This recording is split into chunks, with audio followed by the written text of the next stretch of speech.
Año 326. Una emperatriz recorre Jerusalén buscando clavos que atravesaron la carne del Salvador. Siglo XIII. Multitudes viajan semanas para ver un fragmento de madera, proclamado como la Vera Cruz.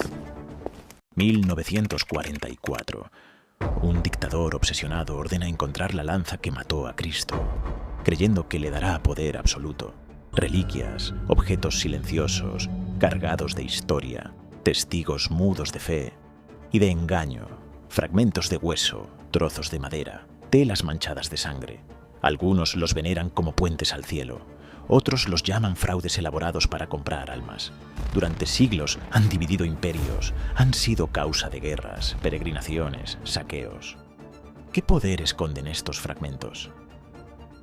¿Son reliquias sagradas o vestigios de una gran mentira?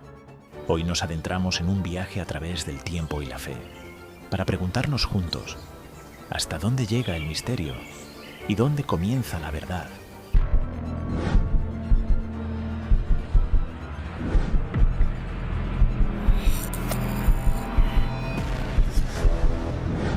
Pero más allá de las leyendas antiguas y las reliquias selladas en cristal, hay una pregunta que sigue viva hoy. Una pregunta que incomoda tanto a fieles como a escépticos.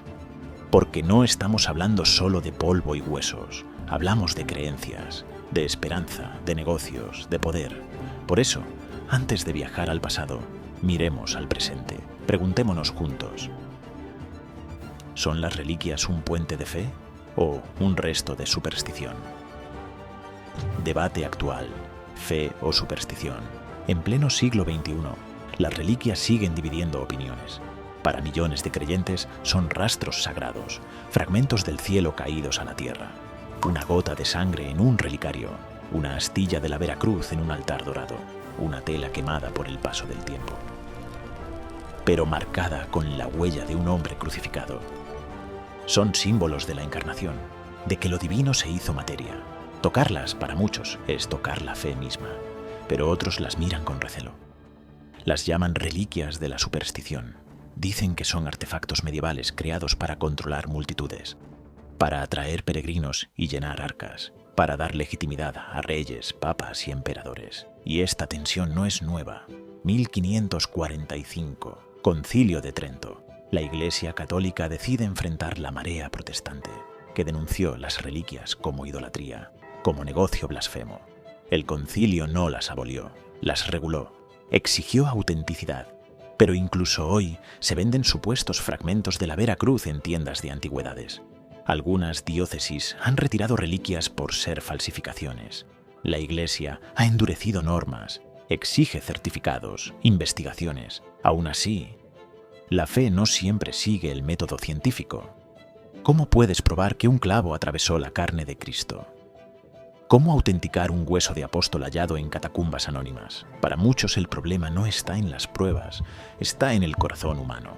Porque venerar reliquias es también aferrarse a la esperanza, a la idea de que lo divino dejó huellas aquí. Es la eterna tensión entre lo visible y lo invisible, entre la fe y la razón, entre la necesidad de creer y el miedo a ser engañado. Hoy, en un mundo de escáneres y carbono 14, muchos descartan estas reliquias como superstición. Pero aún así, millones siguen arrodillándose ante ellas, tocándolas, rezándoles, y entonces la pregunta no muere. ¿Son restos de un fraude o fragmentos de un milagro? ¿Fe o superstición? Eso es lo que vamos a explorar. Pero para entenderlo, no basta con quedarnos aquí. Tenemos que viajar al pasado, descubrir cómo empezó todo, cómo nacieron estas reliquias y cómo moldearon la historia del mundo. Acompáñame, vamos a retroceder en el tiempo, a un mundo donde estas reliquias no eran solo objetos sagrados, sino el motor de peregrinaciones, de arte y de poder. Historia y cultura, origen, peregrinaciones, arte. Las reliquias nacen con el cristianismo mismo. En un tiempo en que los primeros fieles eran perseguidos, los restos de mártires se guardaban en secreto. En catacumbas húmedas bajo Roma, nombres y huesos eran escritos en las paredes. Cuando Constantino legalizó la fe en el siglo IV, la veneración se volvió pública. año 326. Helena, madre del emperador, viaja a Jerusalén. Busca y proclama haber hallado la Vera Cruz. Envía fragmentos a Constantinopla, Roma y más allá. Así nació un fervor que marcaría siglos. Peregrinos de toda Europa caminaban semanas, incluso meses. Cruzaban cordilleras, atravesaban desiertos, todo para ver un hueso, una astilla, un sudario. Porque en ellos veían prueba del milagro. Tocar la reliquia era rozar el cielo. En el siglo XI, la expansión del cristianismo generó competencia entre iglesias. Un relicario con un fragmento sagrado no solo atraía fieles, atraía riquezas. Ciudades florecieron gracias a sus reliquias. Santiago de Compostela, Roma, Jerusalén, cada una ofreciendo indulgencias y promesas de perdón. La arquitectura se transformó para exhibirlas. Altos vitrales, bóvedas elevadas. Catedrales góticas nacieron para contener reliquias, repositorios de fe y de tesoros. Reliquias famosas viajaban por todo el continente, algunas protegidas por caballeros armados, otras robadas, revendidas. Durante las cruzadas, reliquias orientales fueron saqueadas, llevadas a iglesias en Francia, Alemania, Italia, legítimas o fabricadas, porque donde había fe, había oportunidad. Para el artesano que creaba relicarios de oro macizo, para el obispo que vendía indulgencias, para el señor feudal que cobraba peaje al peregrino. El tráfico de reliquias se volvió industria, al punto que el Concilio de Letrán, en 1215, prohibió venderlas. Pero las rutas ya estaban trazadas. El peregrino medieval no viajaba solo en busca de fe. Viajaba para contemplar arte, escuchar leyendas, vivir la experiencia sagrada. Era un viaje físico y espiritual, porque el cuerpo llegaba a un altar. Pero el alma buscaba tocar lo eterno. Pero no todo era luz y devoción. En las sombras crecían secretos, fraudes y misterios que siguen sin resolverse hasta hoy. Acompáñame a descubrir las reliquias más polémicas, las que despiertan fe y dudas, ciencia y leyenda. Porque si la historia de las reliquias está escrita con letras doradas, también tiene páginas manchadas de duda. Para cada reliquia venerada hay una pregunta sin respuesta.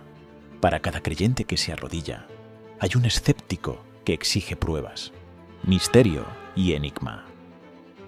Muchas reliquias nacieron envueltas en leyenda. Helena, madre del emperador Constantino, proclamó haber hallado la Vera Cruz en el siglo IV.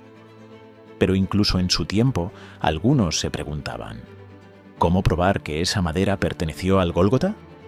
En la Edad Media, esta pregunta se volvía más urgente. Monasterios y catedrales afirmaban poseer fragmentos de la cruz, pero había tantos trozos dispersos por Europa que un famoso crítico del siglo XVI ironizó: con todas estas astillas podríamos construir una flota entera. No faltaban reliquias aún más extrañas: leche de la Virgen, plumas del Arcángel Gabriel, vellos de San Juan Bautista. El comercio de reliquias generaba fortunas. Y donde había fe, había mercado negro. Falsificadores medievales envejecían maderas, falsificaban pergaminos, frailes menos escrupulosos vendían santos huesos que resultaban ser de animales. Fue este tráfico el que obligó al Concilio de Letrán, en 1215, a prohibir la venta de reliquias. Pero la tentación seguía viva. Hoy, la ciencia intenta resolver esos misterios. Radiocarbono, análisis químicos, estudios comparativos. El ejemplo más célebre, la sábana santa de Turín, presunta mortaja de Jesús, con la huella fantasmal de un hombre crucificado. Investigadores del siglo XX aplicaron carbono 14. Resultado, siglo XIII o XIV. Fraude, dijeron algunos. Pero el enigma persiste. Los defensores argumentan contaminación por incendios, reparaciones medievales. Hay expertos en imagenología que no logran explicar cómo se formó la huella. Es un rompecabezas aún abierto. Otras reliquias se rodean de leyendas más oscuras. La lanza del destino. Supuesta lanza que atravesó el costado de Cristo. Varias versiones existen. Una se exhibe en Viena, otra en el Vaticano. La leyenda dice que quien la posea tendrá poder absoluto.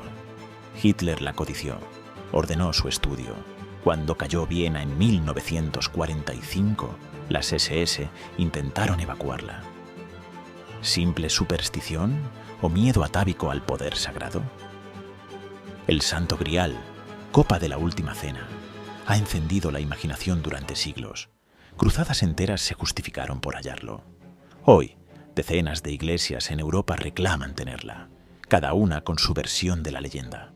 El Sudario de Oviedo, en España, presenta manchas de sangre que algunos aseguran coinciden con la sábana de Turín, pero carece de imagen. ¿Prueba de autenticidad? ¿O solo otro capítulo en una saga de fragmentos inconexos? El misterio de las reliquias es precisamente este. No basta con pruebas, porque el valor real no está solo en el objeto, sino en lo que la gente cree sobre él, y donde la fe exige milagros. Siempre habrá quien provea reliquias, verdaderas o falsas. El límite entre el fraude y la devoción nunca ha estado claro, y quizá nunca lo estará. En el cruce de la historia y la leyenda, de la fe y la duda, hay algo que ni la ciencia ni el escepticismo pueden borrar. La huella humana, el anhelo profundo de tocar lo sagrado, fe y devoción, la dimensión espiritual. Para millones de creyentes, las reliquias no son un negocio ni un engaño. Son fragmentos de fe encarnada, restos del sacrificio, testigos del martirio, huellas tangibles de que Dios se hizo carne. En un mundo frío y escéptico, estos objetos siguen encendiendo velas, moviendo rodillas al suelo, arrancando oraciones del corazón. Porque más allá del oro y las astillas, hay una certeza interior. Aquí estuvo Él. Muchos devotos relatan milagro, curaciones repentinas ante reliquias, sueños transformadores, vocaciones inspiradas por tocar un manto, un hueso, una cruz. Para ellos no hay duda. No importa si el carbono 14 dice otra cosa, porque la fe no se mide en laboratorios. La reliquia se vuelve un canal, un puente entre lo visible y lo invisible. ¿Qué impulsa a una madre a llevar a su hijo enfermo a un relicario? ¿Qué hace que un anciano viaje miles de kilómetros para rezar ante un fragmento de madera? Esperanza, fe. El deseo universal de sentir que el cielo está aquí, entre nosotros, y aunque el comercio, el fraude y la política hayan manchado su historia, la devoción permanece, porque para el creyente no es solo el objeto, es el misterio que evoca, el sacrificio que recuerda, es un acto humilde, aceptar que necesitamos símbolos, que nuestra fe, tan grande, necesita tocar algo pequeño para creer. Tal vez, por eso las reliquias nunca han desaparecido, porque mientras haya humanos buscando a Dios, siempre habrá algo que nos recuerde que Él también caminó aquí. Pero esa fe pura no vive en el vacío. A lo largo de la historia, otros supieron ver el poder detrás de esa devoción. Y lo usaron para conquistar reinos, para legitimar imperios, para construir su propia gloria. Acompáñame a descubrir cómo las reliquias se convirtieron también en armas de poder, poder y política, instrumento de influencia. A lo largo de la historia, las reliquias no fueron solo símbolos de fe, fueron banderas de conquista, certificados de legitimidad. En la Edad Media, poseer una reliquia famosa significaba atraer peregrinos, y con ellos, ofrendas, impuestos, riqueza. Ciudades competían por el prestigio, construían catedrales imponentes para albergar un fragmento de hueso o un pedazo de madera. Santiago de Compostela floreció como un centro de peregrinación gracias a las reliquias atribuidas al apóstol. Roma consolidó su poder reuniendo reliquias de mártires. Jerusalén se convirtió en objetivo estratégico no solo por fe, sino por el tesoro espiritual que significaban sus reliquias. Las cruzadas, oficialmente, eran guerras santas para recuperar Tierra Santa, pero también buscaban reliquias. Tras el saqueo de Constantinopla en 1204, reliquias invaluables fueron robadas y enviadas a Europa. Relicarios de oro, fragmentos de la Vera Cruz, huesos de santos, papas y reyes usaban estos tesoros sagrados como propaganda. Dios está con nosotros. Una lanza en Viena proclamaba ser la que atravesó el costado de Cristo. La lanza del destino, objeto de obsesión imperial. Emperadores del Sacro Imperio se coronaban con ella en mano. Se decía que quien la poseyera no podría ser derrotado. Siglos después, Adolf Hitler la buscó con fervor. Creyó que le daría poder absoluto. Las reliquias también legitimaban el poder eclesiástico. El Concilio de Trento 1545 a 1563, respondió a la Reforma protestante no solo con teología, sino con arte y reliquias. Mostraba la riqueza espiritual de la Iglesia como prueba de su legitimidad. Pero este poder tenía un precio. El tráfico y la falsificación se extendieron. Obispos y comerciantes se enriquecían vendiendo fragmentos dudosos. El Concilio de Letrán, 1215, intentó frenar el comercio prohibiéndolo, pero el negocio era demasiado lucrativo, porque al final las reliquias eran algo más que objetos sagrados. Eran instrumentos de fe y de poder.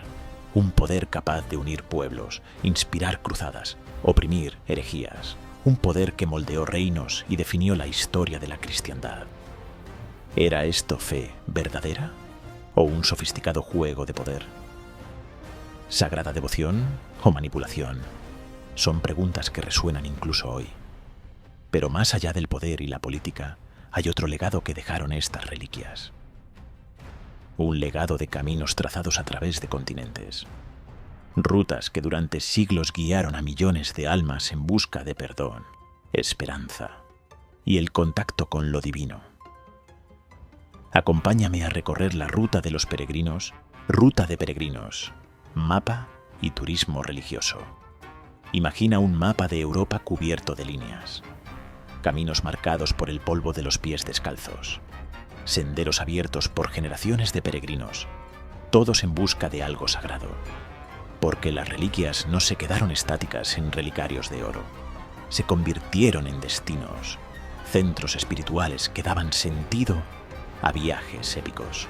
Santiago de Compostela, en Galicia, España, donde se cree que reposan los restos del apóstol Santiago. Desde el siglo IX, miles de peregrinos recorren el camino. Siglos atrás, aquellos viajes eran penitencia, promesa o súplica de perdón. Hoy siguen vivos, modernos viajeros con mochilas y bastones, siguiendo flechas amarillas, unidos por la misma búsqueda. Roma, centro de la cristiandad. Reliquias de apóstoles, mártires y santos. San Pedro mismo, considerado primer papa, enterrado bajo la basílica que lleva su nombre. Roma atrajo y aún atrae a fieles desde todos los rincones del mundo. Jerusalén, donde nació la historia. Tierra Santa, el Santo Sepulcro, la Vía Dolorosa. Peregrinar allí era arriesgar la vida en caminos infestados de bandidos o atravesar territorios enemigos, pero para los devotos valía cada paso. Constantinopla, la nueva Roma del Oriente. Custodió durante siglos algunas de las reliquias más veneradas, hasta que cayeron en manos de saqueadores en 1204. Reliquias que luego viajaron a Venecia, París, Colonia. Europa medieval se llenó de rutas. El camino francés, la vía francigena a Roma, las rutas germánicas y eslavas, hospederías, hospitales, puentes, mercados, todo florecía al paso del peregrino. Porque un peregrino traía monedas, pero también fe. Y el viaje en sí era un rito. Dormir bajo estrellas, escuchar historias junto a hogueras, compartir oraciones en lenguas distintas. Era un acto de humildad. Reconocer el pecado, pedir perdón, confiar en la hospitalidad de extraños y, sobre todo, llegar al lugar sagrado, tocarlo, rezar, llorar. Porque ahí, en un fragmento de hueso o madera, el cielo parecía más cercano. Hoy, siglos después, esas rutas siguen vivas, no solo como turismo, sino como viaje interior. Modernos caminantes redescubren lo que miles de antepasados buscaron: sentido, fe, esperanza. Las reliquias hicieron más que generar poder. Crearon mapas espirituales, rutas que unieron pueblos y culturas, trazos en la tierra y huellas en el corazón humano. Pero incluso después de recorrer esos caminos, la pregunta sigue viva. ¿Qué son en verdad estas reliquias? ¿Fragmentos de milagro? ¿O testigos de un gran engaño? Acompáñame al final de este viaje para reflexionar juntos sobre el poder y el misterio que aún encierran. Incluso después de recorrer esas rutas milenarias, después de tocar altares dorados y reliquias selladas en cristal, la pregunta permanece, susurrando en las sombras. ¿Qué son en realidad estas reliquias? ¿Testimonios sagrados del milagro? ¿O vestigios de un fraude cuidadosamente construido? fragmentos de fe o cadenas de superstición, artefactos divinos o instrumentos de poder terrenal. Cierra los ojos un momento. Imagínalo, un peregrino medieval, exhausto, de rodillas ante un hueso ennegrecido. Lágrimas corriendo por su rostro sucio. Promesas susurradas a un fragmento de madera. Fe ardiente en un mundo sin certezas. Ahora, abre los ojos y mírate a ti mismo. ¿Hemos cambiado tanto? Aún buscamos señales, aún necesitamos tocar lo sagrado, aún deseamos creer que algo más grande que nosotros dejó huellas aquí. Tal vez la reliquia más poderosa no sea la que está detrás de un vidrio, sino la que cargamos dentro, el deseo infinito de trascender, de conectar, de ser perdonados, de encontrar sentido en el caos. Pero, ¿y tú? ¿Crees en las reliquias? ¿Crees en el milagro? ¿O en el engaño? Te invito a dejar tu respuesta en los comentarios. Cuéntanos tu opinión, comparte tu experiencia, debate con nosotros y si quieres seguir explorando juntos estos misterios, suscríbete. Activa la campanita para no perderte ningún capítulo de este viaje a las profundidades de la fe, la historia y el misterio, porque aquí no damos respuestas fáciles, solo abrimos puertas y tú decides si te atreves a cruzarlas. Esto es Código Divino. Bienvenidos al lado oculto de la fe.